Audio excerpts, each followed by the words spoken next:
Hola, buenas noches. Mi nombre es María Estela Ortiz. Soy abogada por la Universidad Abierta Interamericana, especialista en Derecho Penal y Criminología por la Universidad Nacional de Lomas de Zamora. Y antes que esto obtuve la Tecnicatura Superior en Ciencias Penales de la Escuela Penitenciaria de la Nación, Dr. Juan José O'Connor. Bueno, antes de empezar a hablar sobre el tema que elegí compartir con ustedes hoy, quisiera agradecer al doctor Roberto Fantini por permitir estos espacios en donde cada uno comparte la información que tiene, ya que son muy valiosas en estos tiempos de aislamiento social. Bueno, el tema que elegí para hablar hoy es el régimen de ejecución penal en la Argentina. El sistema de ejecución en la Argentina es progresivo. Así lo establece la Ley 24660 de ejecución de la pena privativa de la libertad. Ley marco que cumple con los estándares internacionales. También hace mención al sistema progresivo las reglas mínimas de las Naciones Unidas para el tratamiento de los reclusos, más conocida como reglas Mandela. La Corte Suprema de Justicia de la Nación, en el año 2005, en el fallo Berbisky, estableció y dejó sentado que estas reglas configuran las bases fundamentales a las que debe adecuarse toda detención. Los regímenes progresivos fueron obra principal de directores de establecimientos penitenciarios, que idearon diversos sistemas que tomaban como base el innato deseo de libertad de los reclusos como fuerza motora. Se introdujo así en las penas privativas de la libertad la idea de indeterminación.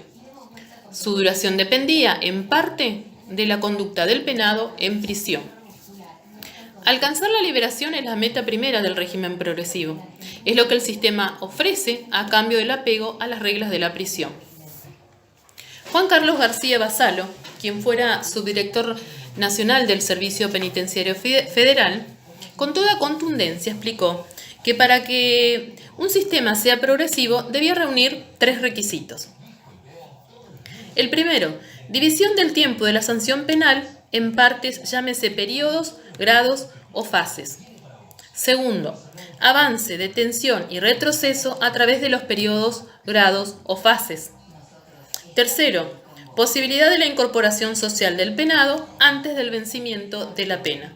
Si alguno de estas características faltare, no hay progresividad. Este sistema progresivo se basará en un proceso gradual y flexible, que va a permitir al interno que por su propio esfuerzo avance paulatinamente hacia la recuperación de su libertad, sin otros condicionamientos que lo legal y reglamentariamente establecidos.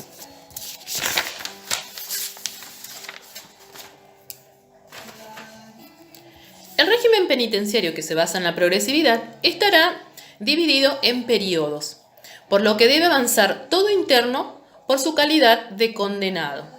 Dicho avance dependerá del cumplimiento de los objetivos que la autoridad penitenciaria fije para cada periodo o fase. Este cumplimiento, además, implicará beneficios consistentes en la atenuación de su régimen de detención y la posibilidad de acceso a salidas transitorias y semilibertad. La incorporación al régimen penitenciario se produce una vez que la condena es comunicada al establecimiento penitenciario.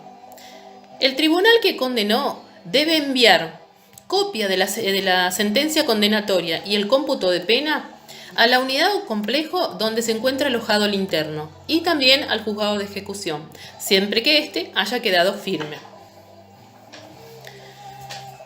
Si la persona no está condenada, para incorporarse al sistema de progresividad, puede optar por el régimen de ejecución anticipada voluntaria, siempre que cumpla con los requisitos prefijados en las reglamentaciones. Algunos de ellos son que tenga comportamiento muy bueno, que trabaje con regularidad, siempre que haya cupo, o sino que asista a algún taller de capacitación laboral, que asista a educación, entre otros. Este interno procesado que se adhirió a este régimen, mientras no recaiga sentencia condenatoria firme, solo podrá ser promovido hasta la última fase del periodo de tratamiento, o sea, hasta la fase de confianza. Y ustedes se preguntarán por qué el interno procesado elegirá ingresar a este sistema progresivo.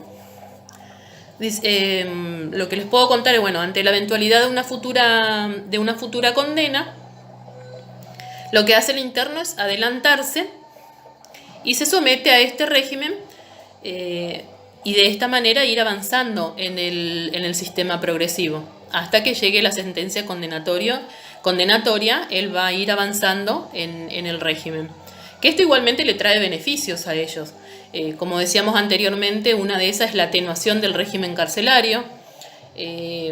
Generalmente, según la unidad o complejo donde estén alojados, otro de los beneficios que tienen es que solicitan cambio de alojamiento. Hay pabellones que alojan solamente a estos procesados que están incorporados a este sistema progresivo.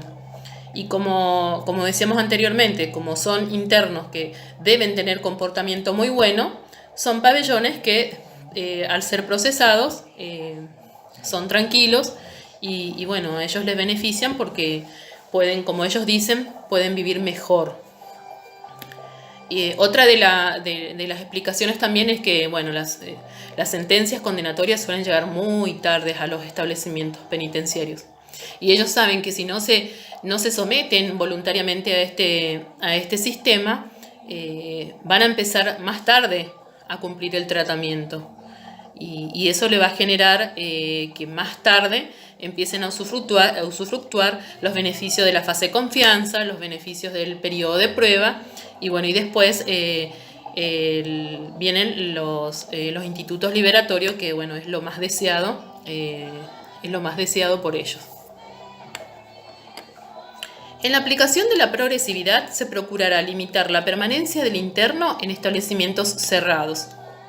En lo posible, conforme a su evolución favorable en el tratamiento, se promoverá su incorporación a instituciones semiabiertas o secciones regidas por el principio de la autodisciplina.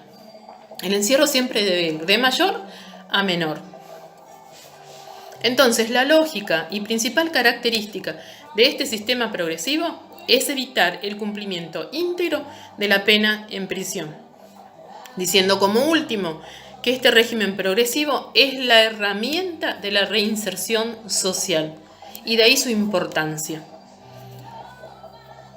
En cuanto, como tema final, voy a hacer alusión a la ley 27.375, que en el año 2017 vino a modificar sustancialmente la ley 24.660, que bueno, que entre esos cambios que vino a traer, vino a restringir los institutos liberatorios.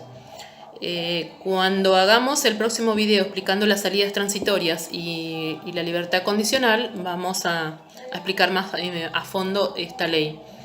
El tema es que la mayoría opina, y los constitucionalistas creen que esta reforma que vino es inconstitucional porque puso en crisis el sistema progresivo. Y vale recordar también que esta ley vino como a afianzar el sistema progresivo, pero contrariamente vino a restringir todos los institutos liberatorios, porque lo que hace es que hay varias personas condenadas, varios internos condenados que cometieron determinados delitos, no van a poder obtener la libertad antes del agotamiento de la condena. Y bueno, ahí estamos en el tema de la crisis de la progresividad. Bueno, en el otro video vamos a ingresar en los periodos del programa de tratamiento. Así que bueno, hasta acá hoy. Y bueno, y siempre recordarles que estar detenido es lo peor que le puede pasar a una persona. Estar preso es lo más triste que le puede pasar a una persona. Así que siempre lo cuento a todo. El bien más preciado en esta vida, a mi entender, es la libertad. Y no tener libertad, estar privado de todo, es lo más triste. Es lo más triste que vi. Así que, bueno, eso como reflexión final. Hola, buenas noches. Bueno, hoy vamos a seguir con la segunda parte del régimen de ejecución penal en Argentina. Antes de empezar a hablar de los periodos del régimen progresivo, vamos a aclarar primero qué es conducta y qué es concepto. Diciendo que la conducta es la observancia de las normas reglamentarias que rigen el orden, la disciplina y la convivencia dentro del establecimiento y durante las salidas transitorias y régimen de semilibertad. La calificación de conducta tendrá valor y efectos para determinar la frecuencia de visitas, la participación de actividades recreativas y otras que establezcan los reglamentos. El concepto, a diferencia de la conducta, es la ponderación de la evolución personal del interno, de la cual sea deducible su mayor o menor posibilidad de adecuada reinserción social. El concepto servirá de base para la aplicación de la progresividad del régimen, el otorgamiento de salidas transitorias, semilibertad, libertad condicional, libertad asistida, conmutación de pena e indulto. Si bien estos últimos dos institutos son los menos utilizados, si bien rara vez piden, yo no he visto que se haya otorgado ninguna. La calificación de conducta y concepto se realiza trimestralmente.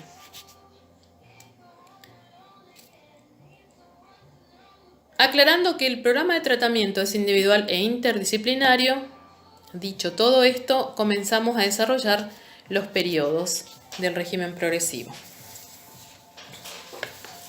Bueno, el régimen penitenciario, que se caracterizará por su régimen progresivo, constará de 4 periodos: el periodo de observación, el periodo de tratamiento, el periodo de prueba y el periodo de libertad condicional.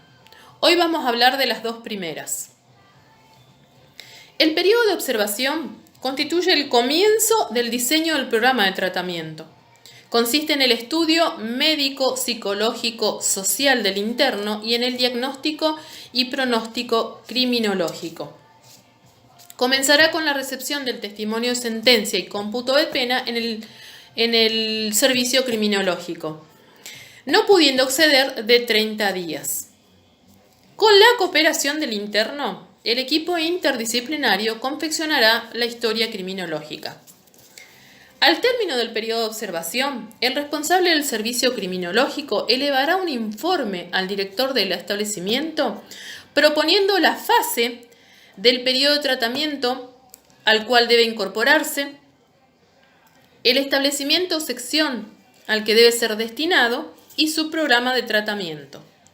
Este deberá contener recomendaciones respecto a atender a su salud psicofísica, asistir a educación, promover la actividad laboral, posibilitar exigencias de su vida religiosa y afianzar lazos familiares y sociales. Terminado el periodo de observación, que dura 30 días, pasamos al periodo de tratamiento. El periodo de tratamiento se desarrollará en 3 etapas. Cada una tiene determinados objetivos que cumplir en el tratamiento.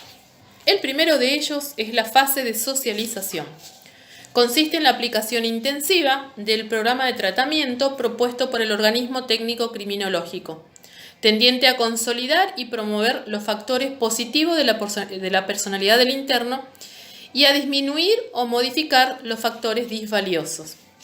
Aquí comienza con el cumplimiento de los objetivos propuestos en la historia criminológica. El interno será notificado del programa de tratamiento propuesto para él. Esta fase se cumplirá en el marco de una supervisión continua del interno. Fase de socialización, supervisión continua. Cumplidos los objetivos propuestos para esta fase, pasamos a la fase de consolidación. Esta se inicia una vez que el interno haya alcanzado los objetivos de la fase anterior. Consiste en la incorporación del interno a un régimen intermedio conforme a su evolución en el tratamiento, en el que tendrá lugar una supervisión atenuada. Fase de consolidación, supervisión atenuada. Esta etapa permitirá verificar la cotidiana aceptación de pautas y normas sociales y la posibilidad de asignarle actividades con menores medidas de contralor. Deberá reunir requisitos para ser incorporado a esta fase.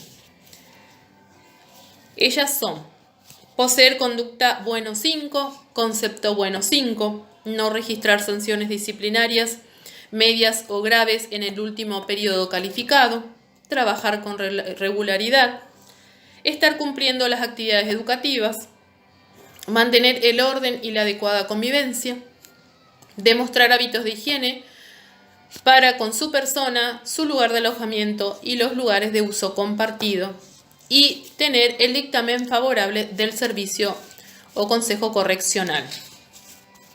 Una vez cumplidos los objetivos de esta etapa, pasamos a la fase de confianza. Última fase del periodo de tratamiento. Consiste en otorgar al interno una creciente facultad de autodeterminación a fin de evaluar la medida en que internaliza los valores esenciales para una adecuada convivencia social, conforme a la ejecución del programa de tratamiento.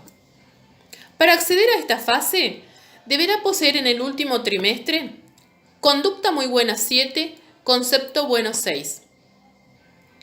También no deberá registrar sanciones disciplinarias en el último periodo calificado, trabajar con regularidad, asistir a educación, mantener el orden y la convivencia, demostrar hábitos de higiene para su persona, para el lugar de alojamiento, para el lugar de los usos compartidos y tener el dictamen favorable del Consejo Correccional.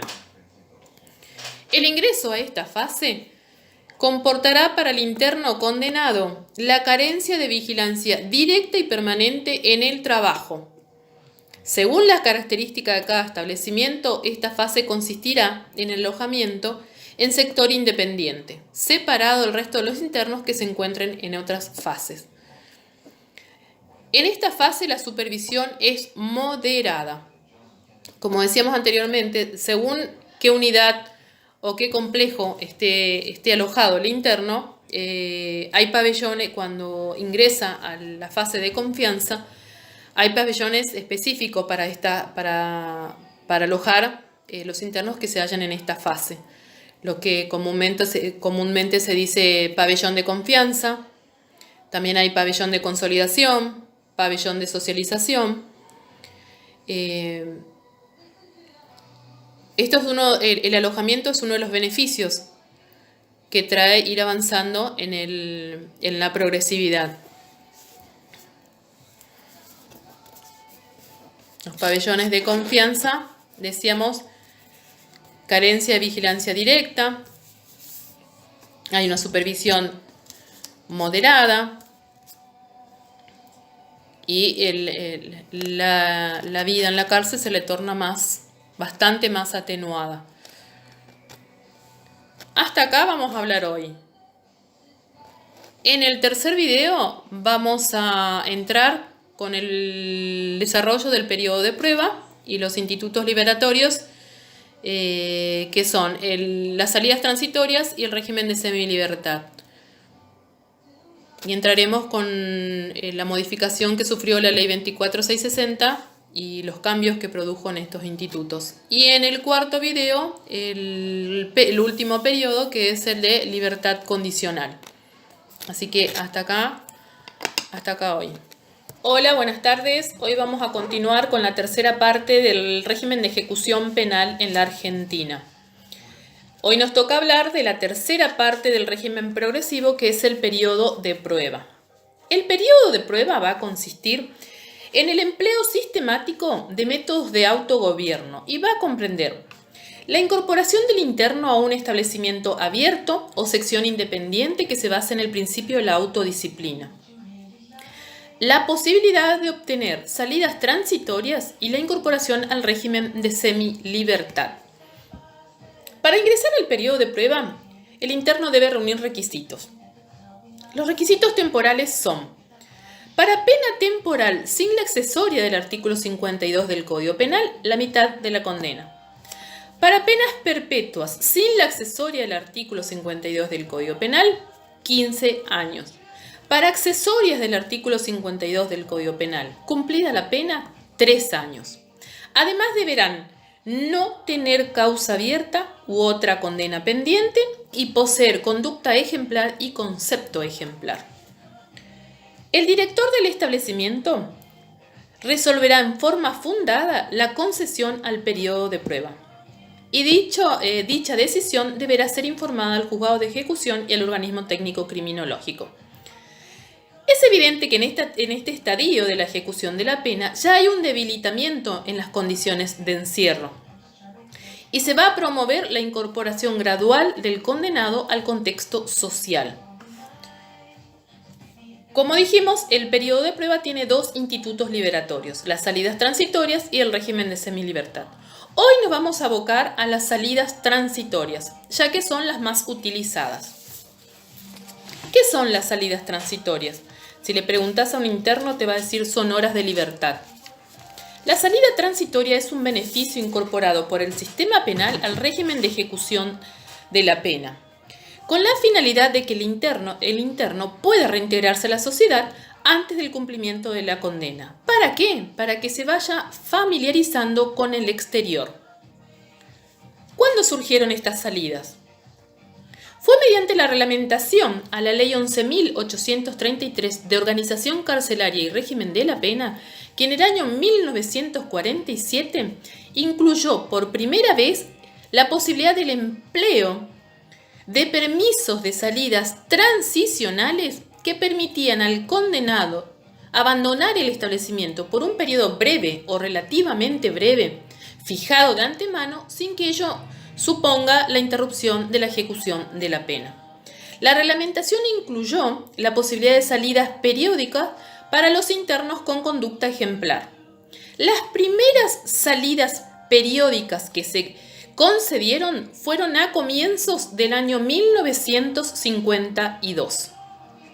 Esta reglamentación fue luego la base que tomó el Decreto Ley 412 del año 1958, denominada Ley Penitenciaria Nacional, para la incorporación del Instituto de Salidas Transitorias, la cual mantuvo y amplió la Ley 24660 de ejecución de la pena privativa de la libertad en el año 1996. Las salidas transitorias, según la duración, el motivo o el nivel de confianza, podrán ser. Por el tiempo podrán ser salidas hasta 12 horas, hasta 24 horas y excepcionalmente hasta 72 horas. A esto hay que agregar, que no está acá en la ley, que se suelen dar horas plus por viaje. Lo que hace el servicio social del establecimiento es corroborar el tiempo que le va a demandar al interno desde la salida del establecimiento hasta el domicilio donde fijó para la salida. En base a eso se estipula la cantidad de tiempo para la ida, tanto como para la vuelta. Se le informa al juzgado y en base a eso autoriza las horas plus por viaje. Por el motivo podrá ser para afianzar y mejorar los lazos sociales y familiares, para cursar estudios de educación general básica, polimodal, terciario, universitario, etc.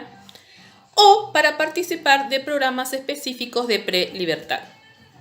Por el nivel de confianza, podrá ir acompañado por un personal del servicio penitenciario, que en ningún caso irá uniformado.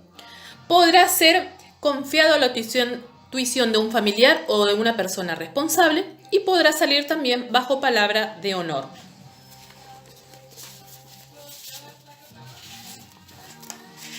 Siempre las primeras salidas son bajo los dos primeros niveles, o va acompañado de un personal o va bajo tuición de algún familiar.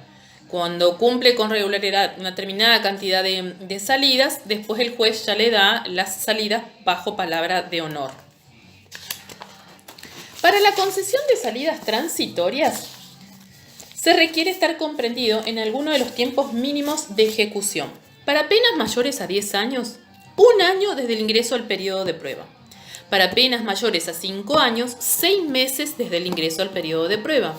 Y para penas menores de 5 años, desde el ingreso al periodo de prueba. Esto es algo novedoso que trajo la ley 27.375.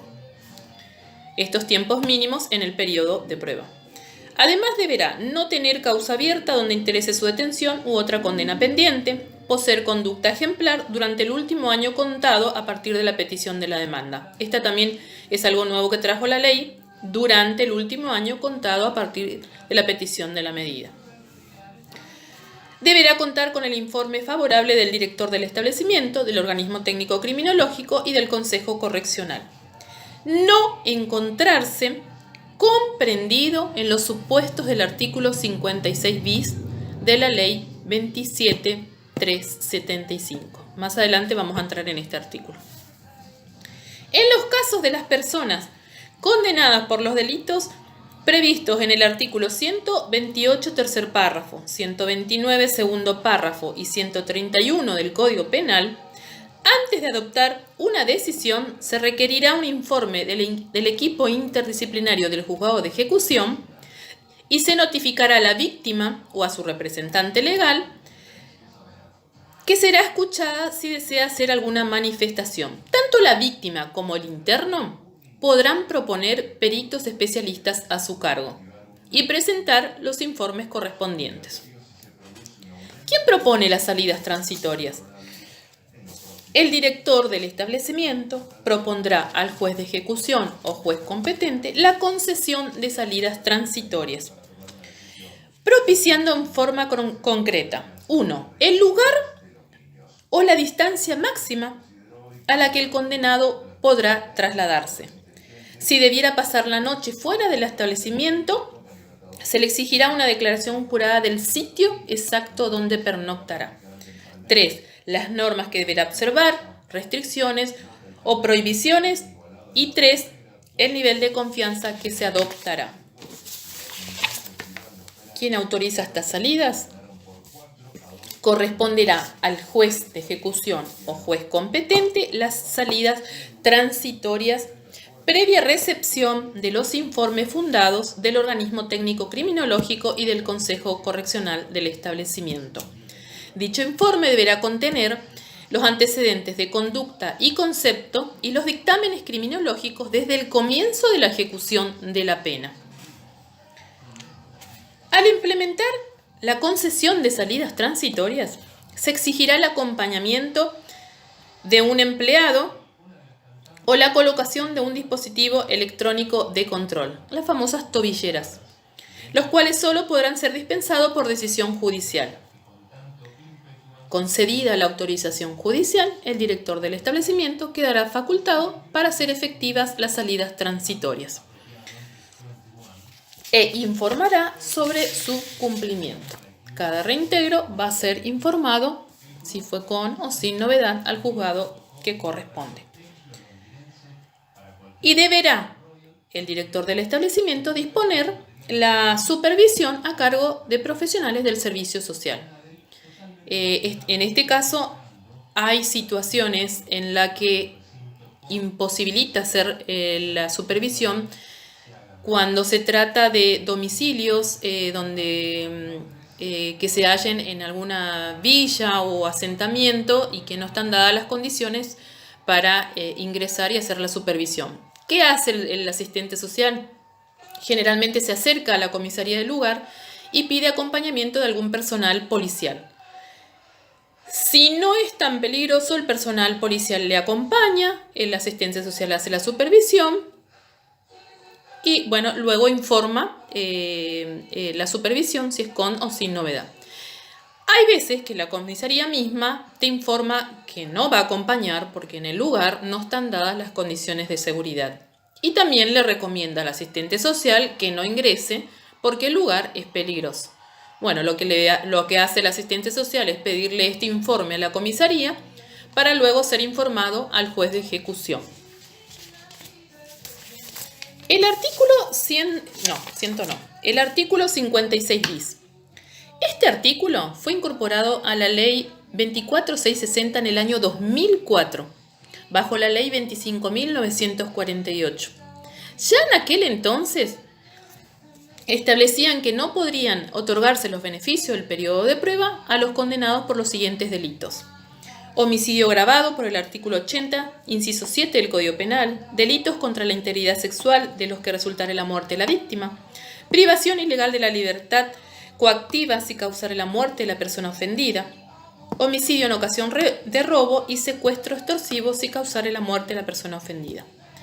La ley 27.375, que vino a reformar este artículo 56 bis, Actualmente dice, no podrán otorgarse los beneficios del periodo de prueba a los condenados por los siguientes delitos: homicidios agravados, del artículo 80 del Código Penal, todos los incisos; delitos contra la integridad sexual previstos en los artículos 119, 120, 124, 125, 125 bis, 126, 127, 128, primer y segundo párrafo, y 130 del Código Penal; privación ilegal de la libertad coactiva si causare la muerte de la persona ofendida; tortura seguida de muerte; delitos previstos en el artículo 165 y 166, inciso 2, segundo párrafo del Código Penal; secuestro extorsivo si causare la muerte de la persona ofendida; delitos previstos en el artículo 145 bis y ter del Código Penal; casos en que sea aplicable el artículo 41 quinques del Código Penal; financiamiento del terrorismo previsto en el artículo 306 del Código Penal; delitos previstos en los artículos 5, 6 y 7 de la Ley 23.737, la Ley de Drogas; y delitos previstos en el artículo 865, 866 y 867 del Código Aduanero. Todos los internos condenados que se hallen condenados por alguno de estos delitos no podrán obtener salidas transitorias ni régimen de semilibertad. ¿Qué pasa con este artículo?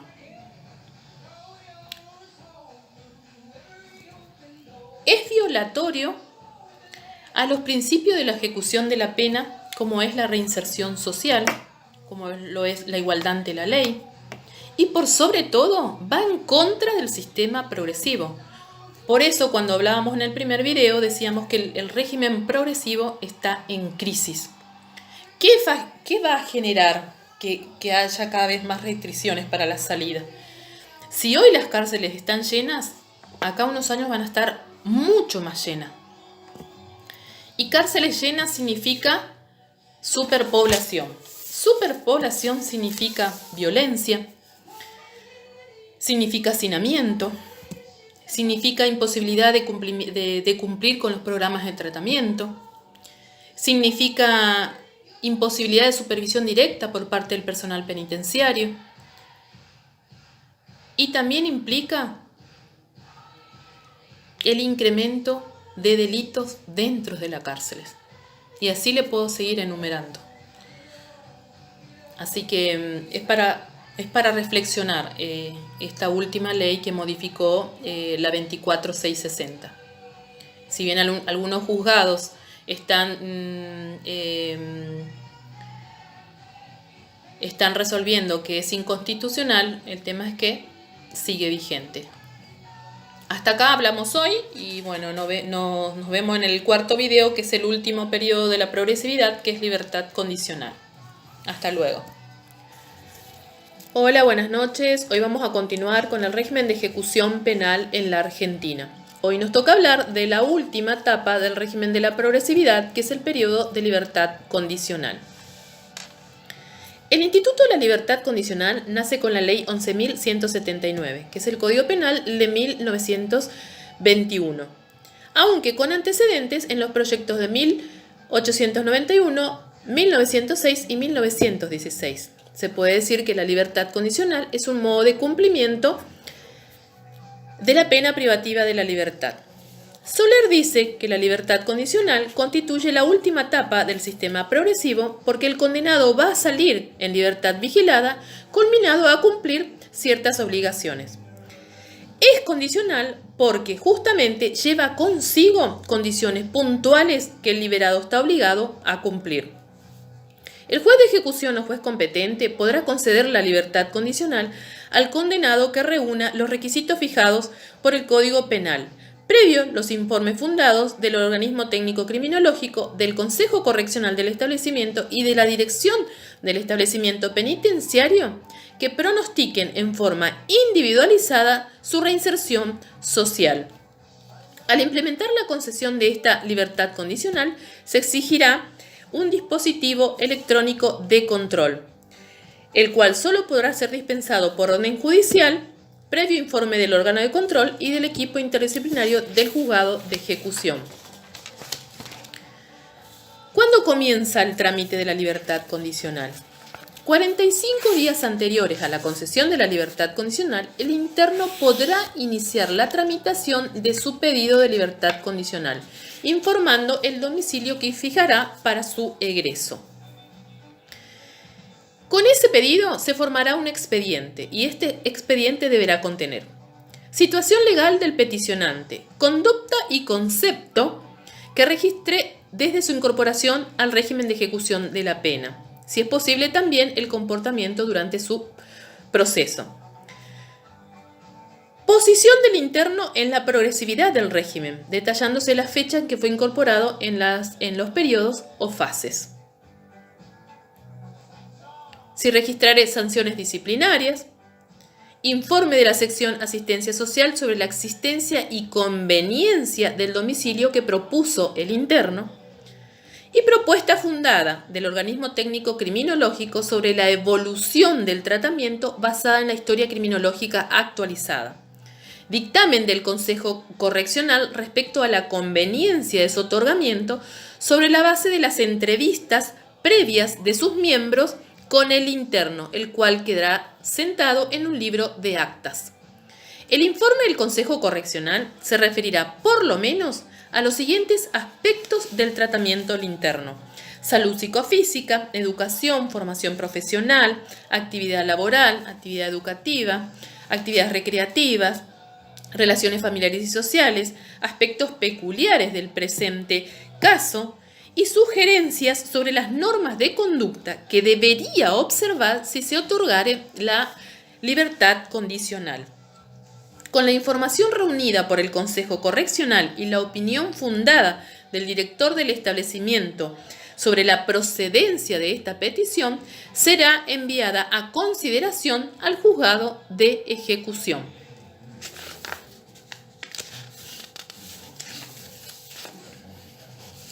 El interno será inmediatamente notificado bajo constancia de la elevación de su pedido al juez de ejecución. La supervisión del liberado condicional estará a cargo de un patronato de liberados o de un servicio social calificado de no existir aquel, pero bajo ningún concepto se confiará estas supervisiones a organismos policiales o de seguridad. 60 días antes del otorgamiento de la salida de la libertad condicional, el interno deberá ingresar a un programa de prelibertad. Este programa intensivo de preparación para su retorno al medio libre va a incluir información sobre cuestiones personales y prácticas que debe afrontar a su egreso, verificación de la documentación, provisiones adecuadas de vestimenta, de traslado, sobre trabajo, información sobre estudios médicos, etc. Básicamente lo que hacen es informarle todo lo que el interno se desactualizó durante que estuvo cumpliendo la condena. Hay internos que pasan muchos años dentro de la cárcel y no tienen noción del exterior. Si bien reciben visitas y les cuentan la situación de la afuera, hay muchos que no tienen noción ni siquiera del valor de un boleto de colectivo.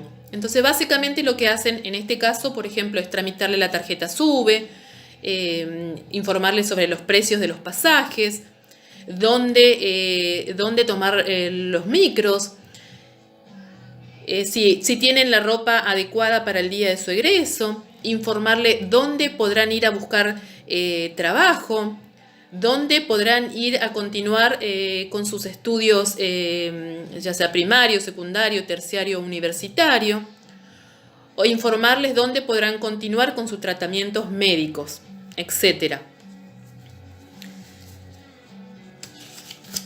El artículo 13 del Código Penal en su primera parte habla de los requisitos temporales que deberá reunir el condenado para obtener la libertad condicional.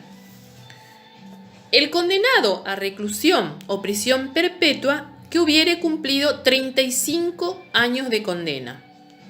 El condenado a reclusión o prisión por más de 3 años que hubiere cumplido los 2/3 de la condena. Y el condenado a reclusión o prisión por 3 años o menos que hubiere cumplido 1 año de reclusión u 8 años de prisión.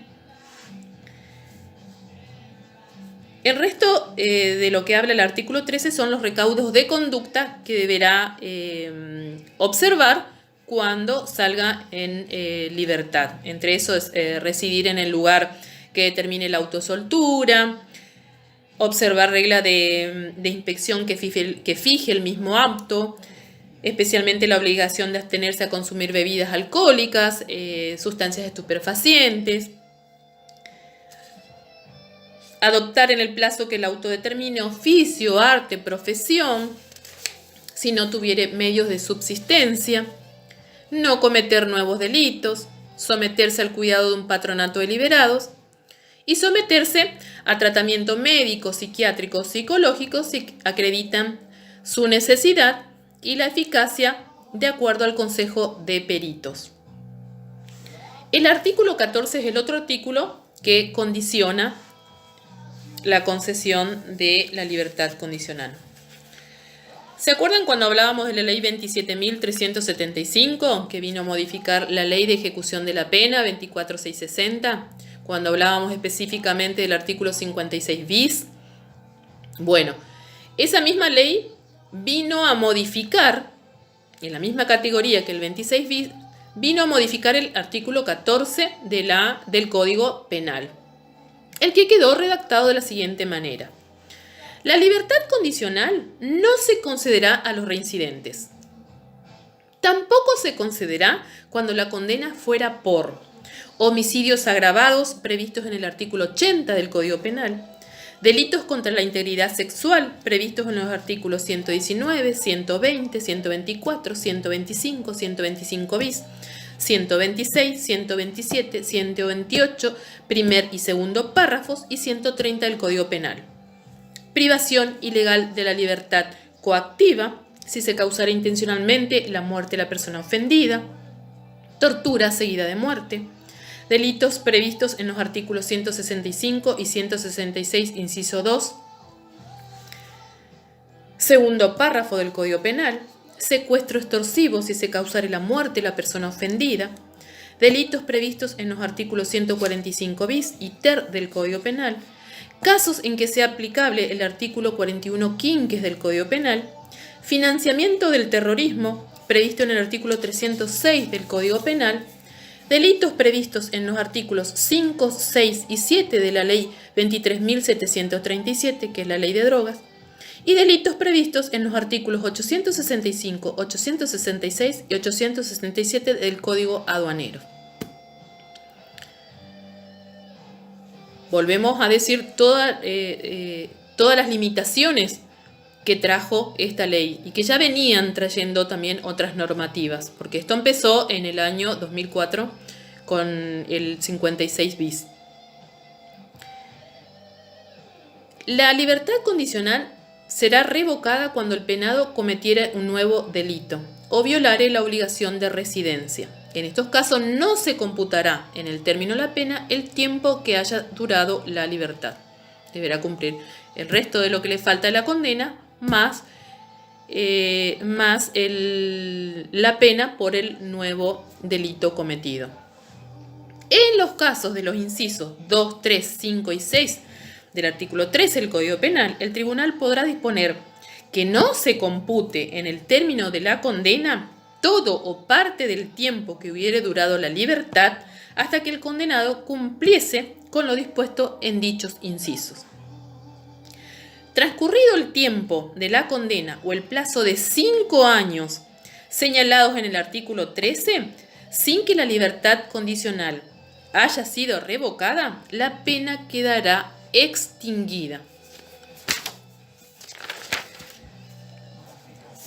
El artículo 17 establece que ningún penado cuya libertad condicional haya sido revocada podrá obtenerla nuevamente. Si bien no aclara, Zaffaroni dice que se refiere a la condena, obvio que está ejecutando. Con respecto al artículo 14, quiero aclarar que tanto en el primer párrafo, cuando se refiere a la reincidencia, y el segundo, donde enumera todas estas esta cantidad de delitos que introdujo la ley 27.375, hay muchos fallos que ya lo declararon inconstitucional. Bueno, como dijimos en el video anterior, son violatorias principalmente, bueno, al principio de la reinserción social, al principio del régimen de la progresividad. Es violatorio al artículo 16 de la Constitución Nacional, y así le puedo seguir nombrando otros artículos también de mandatos internacionales. Que va a conllevar, como les dije también en el otro video, que esta concesión que sea muy difícil de conseguir a la hora del pedido. Fíjense que está todos los requisitos que establecen que se reúnen dentro de la cárcel, más los requisitos del artículo 13 del Código Penal, más los requisitos del artículo 14 del Código Penal, y es como que cada vez es más difícil la obtención de estos beneficios. Y bueno, como decíamos, las consecuencias van a ser en el futuro cárceles súper llenas. Había que buscar una solución urgente al sistema penal argentino, porque está en decadencia, está en crisis.